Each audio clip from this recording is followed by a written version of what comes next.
DISE पर उपस्थित सभी सहकार बंधु और क्रेस्ट इन्फो मीडिया द्वारा आयोजित इस कार्यक्रम में उपस्थित सभी विभिन्न सहकारी संस्थाओं के पदाधिकारीगण, टेक्नोलॉजी से संबंधित सभी उनके प्रतिनिधिगण, क्रेस्ट इन्फो मीडिया के संचालक गौतम नवीन जी एवं उनके साथीगण, यह कार्यक्रम कल से जारी है और कल तो लगभग उपस्थित अच्छी थी, परंतु आज कम है। इसका मुख्य कारण आप सभी जानते हैं कि हमारे पड़ोसी देश के साथ मिसाइल युद्ध आरंभ है। सब कुछ लोगों की फ़्लाइटें रद्द हो चुकी हैं, जिसके कारण उपस्थिति आज अनुमानित कम है। कल भी हमने अपने वक्तव्य में मैंने जो हमारी केंद्र सरकार का रुख है उससे आप लोगों को अवगत कराया था। आज उससे हटकर कि हमारे आंतरिक जो कार्य प्रणाली है बैंकों की, उसके साथ हमें किस प्रकार से अगर मार्केट में सहकारी मूवमेंट को जिंदा रखना है तो क्या करना चाहिए। हम जो व्यवहारिक रूप से अपने क्षेत्रों में कार्य करते हैं, देश के जो क्षेत्र हैं विभिन्न, वहाँ की वायु जलवायु क्षेत्र के हिसाब से सब अलग अलग सिस्टम है। अलग अलग सहकारिता क्षेत्र में जो हमारे बैंक कार्यरत हैं, उनकी कार्य प्रणाली भी लोगों की मांग के अनुसार, कहीं इंडस्ट्री ज़्यादा है, कहीं ट्रेडिंग है, कहीं एग्रीकल्चर है, उसी हिसाब से हमें अपने बैंक को चलाना पड़ता है। परंतु ये अवश्य है कि हमने अपनी संस्थाओं को अगर जिंदा रखना है, चलाना है, तो आज के आधुनिक युग के साथ हमें जोड़ के चलना पड़ेगा और हमें अपनी बैंकों में टेक्नोलॉजी के साथ रहना पड़ेगा। हमारे जो बहुत छोटे बैंक हैं वो टेक्नोलॉजी को पूर्ण रूप से नहीं अपना पाते क्योंकि कॉस्ट का प्रश्न है। तो इसके लिए केंद्र सरकार ने भी सहकारिता मंत्रालय के माध्यम से अम्ब्रेला ऑर्गेनाइजेशन जो स्थापना की है, उनको ये कार्यभार विशेष रूप से सौंपा है कि टेक्नोलॉजी के क्षेत्र में उन्होंने प्रथम या सर्वोपरि स्थान देकर अर्बन कोऑपरेटिव बैंकों को आज के युग की आवश्यकता के अनुसार जोड़ने का भरसक प्रयत्न करना चाहिए और टेक्नोलॉजी में एक तरफ मार्गदर्शन दें, दूसरी तरफ अगर संभव हो तो अम्ब्रेला ऑर्गेनाइजेशन किसी वेंडर से इस प्रकार की एग्रीमेंट करे और उनके लिए छोटे और बड़े बैंकों के लिए सभी सुविधाएं प्रदान करने की जो कीमतें हैं उनको भी व्यवस्थित करें। इस प्रकार की योजना केंद्र सरकार की है और इससे हमें लाभान्वित होने के बहुत ही ज़्यादा अवसर मिलेंगे। अभी कार्य प्रोग्रेस विचाराधीन है, काम चल रहा है, लेकिन अब सबसे बड़ी बात है जैसे जैसे हम टेक्नोलॉजी अडॉप्ट करते हैं, और टेक्नोलॉजी ज़रूरी है क्योंकि जो टेक्नोलॉजी के साथ नहीं चलता उसका जिंदा रहने का कोई चांस नहीं है। परंतु जैसे टेक्नोलॉजी को हम अडॉप्ट करते हैं, उसके साथ साथ उसके जो दुष्परिणाम हैं वो भी सामने आने लगते हैं। आज शायद ही कोई ऐसा दिन होगा जिस दिन हम समाचार पत्रों में, सोशल मीडिया के माध्यम से ये नहीं पढ़ पाते, सुन पाते कि भाई फलाने बैंक में इतने का फ्रॉड हो चुका है।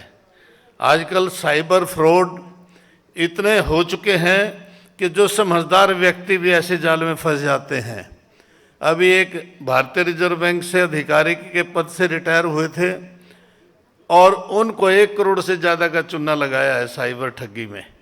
उनको बताया गया कि आप जिस डिपार्टमेंट में करते थे वहाँ आपने बहुत गड़बड़ की है और आप रिटायर होकर चले गए हैं, लेकिन आपके खिलाफ जांच खुल गई है। इस तरह से उसको ऐसा किया कि उसको 1 करोड़ से ऊपर उसको चूना लगा है। लेकिन अगर पकड़े भी जाते हैं तो पैसा वापस नहीं हो पाता। और कई हमारे जो बड़े बड़े बैंक हैं उनको भी साइबर ठगी का शिकार होना पड़ा। सभी को पता होगा हमारा जो सेकंड लार्जेस्ट बैंक है कॉस्मोस बैंक, उसको कहाँ उनके सर्वर जो विदेश में था 92 करोड़ के करीब उनको चूना लगा। इसी प्रकार दिल्ली का एक बैंक था, उसको भी 8 करोड़ के करीब का चूना लगा, लेकिन वो पैसे रिकवर भी नहीं हो पाते। पता लगने के बाद भी हमारी कानून व्यवस्था कुछ इस तरह की है कि अभी तक वो पैसे रोकने के बाद भी जब तक कोर्ट के आर्डर ना हो वो उनको मिल नहीं पाते। कोर्ट में पता नहीं कब साबित होगा पैसे किसके थे, क्या हुआ क्या नहीं हुआ। तो इसलिए ये भी ज़रूरी है कि हमारे लिए जो हम टेक्नोलॉजी अपने बैंक में अपनाते हैं उसके लिए साइबर जो ये फ्रॉड होते हैं रोकथाम के व्यापक कदम उठाए जाएं। और भारतीय रिजर्व बैंक ने तो आजकल हमारी जो अर्बन कोऑपरेटिव बैंकों की मूवमेंट है उस पर निगरानी और बढ़ा दी है, क्योंकि कुछ अर्बन कोऑपरेटिव बैंकों में हमारे जो साथी पदाधिकारी होते हैं वो भी पदों का दुरुपयोग कर लेते हैं। इसमें कोई शक नहीं है और मुझे कहने में भी कोई हिचकिचाहट नहीं है। एक बैंक गड़बड़ करता है तो सारी मूवमेंट खराब हो जाती है। एक बैंक एक मछली जैसे सारे तालाब को गंदा करती है, वही हाल हमारा है। नेशनलाइज्ड बैंक है, कितने 1000 करोड़ के कोई फ्रॉड हो जाए कोई फर्क नहीं पड़ता, परंतु जैसे ये कोऑपरेटिव बैंक में प्रॉब्लम होगी तो उसको शाम को समाचार टीवी पर लाइन आ जाएगी और सारे देश में सहकारिता आंदोलन पर एक विपरीत असर पड़ना शुरू हो जाता है।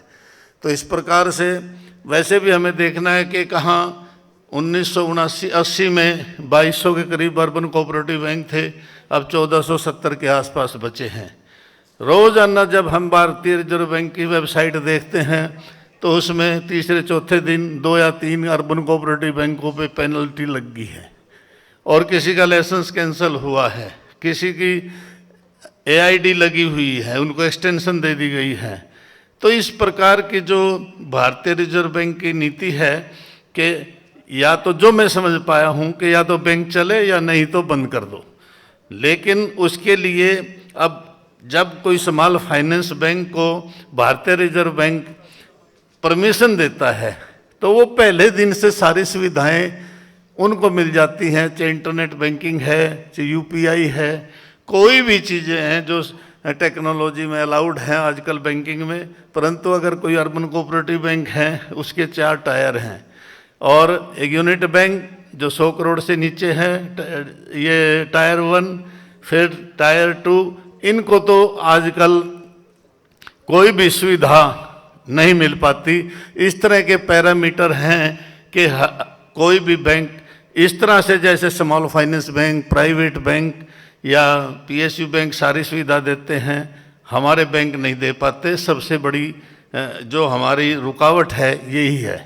परंतु सरकार भी ये चाहते हैं, हमारे केंद्रीय मंत्री अमित शाह जी, कि छोटे से छोटे बैंक को टेक्नोलॉजी इस तरह से दी जाए अम्ब्रेला ऑर्गेनाइजेशन के माध्यम से कि वो इस तरह कस्टमर को ये ना लगे कि मुझे ये चीज़ कमी महसूस होती है, ये सुविधा इस बैंक में नहीं है, चाहे छोटा हो या बड़ा हो। तो इस दिशा में कदम उठाया है। नेफकब का भी बहुत महत्वपूर्ण रोल रहा है, नेफकब का इसको अम्ब्रेला ऑर्गेनाइजेशन को बनाने में। परंतु अब जो हमारे ज्योतिंदर मेहता पहले नेफकब के अध्यक्ष थे, वो आप भी इसके अध्यक्ष हैं अम्ब्रेला ऑर्गेनाइजेशन के, अलग मैनेजमेंट है। लेकिन फिर भी जहाँ तक बैंक नेफकब का डायरेक्टर होने के नाते हमारे अध्यक्ष जी किसी हेल्थ इशू के वजह से नहीं आ सके, लेकिन मैं इतना ज़रूर आश्वासन देता हूँ कि जहाँ अर्बन कोऑपरेटिव बैंकों के एसोसिएशन फेडरेशन राज्य में है या अर्बन कोऑपरेटिव बैंक जो भी स्टेट में है वो अपनी किसी प्रकार की जो समस्या पॉलिसी मैटर से संबंधित भारतीय रिजर्व बैंक से या उनके राज्य के सहकारिता क्षेत्र विभाग के साथ, तो वो अपना राज्य की जो फेडरेशन उसके माध्यम से कोई भी रिप्रेजेंटेशन नेफ्कब को भेजें, क्योंकि जो 6 महीने में एक भारतीय रिजर्व बैंक के साथ बैठक होती है उसमें विभिन्न प्रकार की जो पॉलिसी मैटर से संबंधित समस्याएं होती हैं वो डिप्टी गवर्नर के साथ होती हैं, तो उसमें नेफ्कब उन जो समस्याएं हैं उनको उनके सामने रखती है और डिस्कस करती हैं।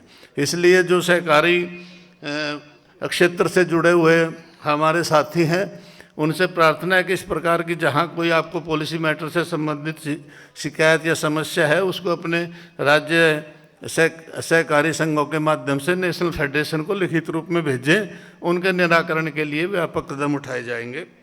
और भारतीय रिजर्व बैंक ने वैसे तो काफ़ी सुविधाएं हमें, जो हमारे ऊपर बैन था ब्रांच बढ़ाने का खोलने का, उसको खोल दिया है और 10% तक हमें अपनी कार्यप्रणाली के हिसाब से बगैर लाइसेंस के ब्रांच खोल के बाद में लाइसेंस ले सकते हैं। प्रायोरिटी सेक्टर में भी हमें अब 75% से घटाकर 60% का वो जो मानदंड उन्होंने निर्धारित किया, रिवाइज किया है। इस प्रकार से हाउसिंग लोन की भी लिमिट बढ़ाई है और भी कई अन्य रियायतें भारतीय रिजर्व बैंक ने अपनी नेफ्कब के डिमांड पर ये सारी प्रदान की हैं। और निरंतर अब ये भी किया है कि एक नोडल ऑफिसर भारतीय रिजर्व बैंक में अपॉइंटमेंट किया है, मैडम शांता जॉय उसकी नोडल ऑफिसर हैं। उनसे भी बैंक, मैं ये सलाह तो नहीं दूंगा सीधे संपर्क करें, अगर आप नेफ्कब के माध्यम से करेंगे तो उस पर वो प्रभावशाली होगी।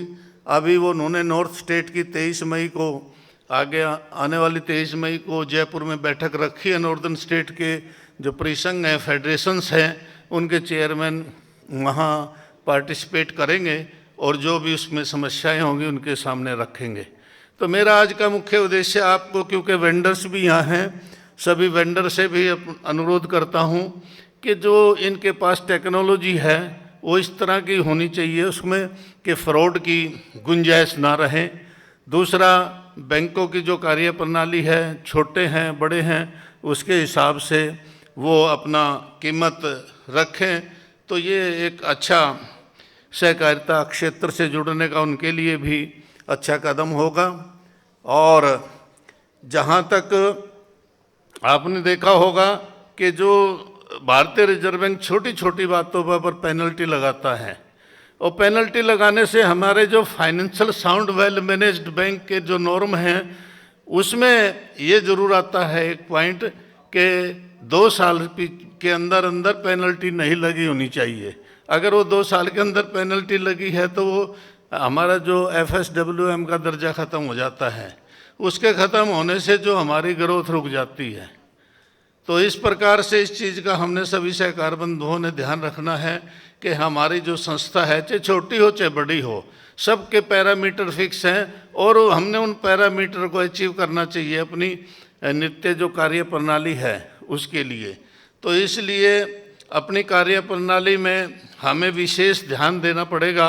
और जो डेली ये हफ्ते में 1, 2, 3, 4 बैंकों की जो हम पढ़ते रहते हैं, इसको हमें अवॉइड करना पड़ेगा। इससे क्या होता है, जो आदमी उस साइट को देखता है, क्योंकि रिजर्व बैंक जो भी किसी को सजा देता है उसका पहला काम है प्रेस को जारी करना। वो प्रेस को जारी करना उनकी लीगल रिक्वायरमेंट है, वो उस पर डालते ही डालते हैं। प्रेस में जैसे जारी होता है तो समाज में जो लोग इस चीज़ से जुड़े हैं, पढ़े लिखे हैं, जो इस चीज़ को देखते हैं, उनके माइंड में एक असर बन जाता है कि हमारी कार्य प्रणाली में कहीं ना कहीं त्रुटि है। तो इस चीज़ को आप विशेष ध्यान रखें और क्वालिटी के साथ अपने जो अनियमितताएं होती हैं उनका हम जो है ना निराकरण रखें, दूर रखें उसको। और आजकल जो हमारी टेक्नोलॉजी है, जो रिक्वायरमेंट है, उससे जुड़ के अपने बैंक को अपने क्षेत्र में सभी सदस्य अगर इस तरह के सहकारिता भावना उसके अंदर है तो जोड़ के चलें और अपने सहकारी जो संस्थाएं हैं उनको फलीभूत करने में अपना विशेष योगदान दें। आज जो क्रेस्ट इन्फो मीडिया ने आयोजन किया और हमें वेंडर्स के साथ ये आजकल जो कार्य प्रणाली बैंक में सुधार के लिए ज़रूरी है, ये टेक्नोलॉजी अडॉप्ट करनी, ऐसा हमें अवसर प्रदान किया। उसके लिए हम गौतम नवीन जी के भी आभारी हैं और आप सब ने अपना कीमती समय निकाला और आप लोगों से हमें मिले, एक दूसरे से मिलकर विचार एक दूसरे के पता लगे, संस्थाओं का पता लगा कि उन किस तरह से काम करते हैं। सबका मैं बहुत बहुत धन्यवाद करता हूं। जय हिंद, जय सहकार, जय भारत।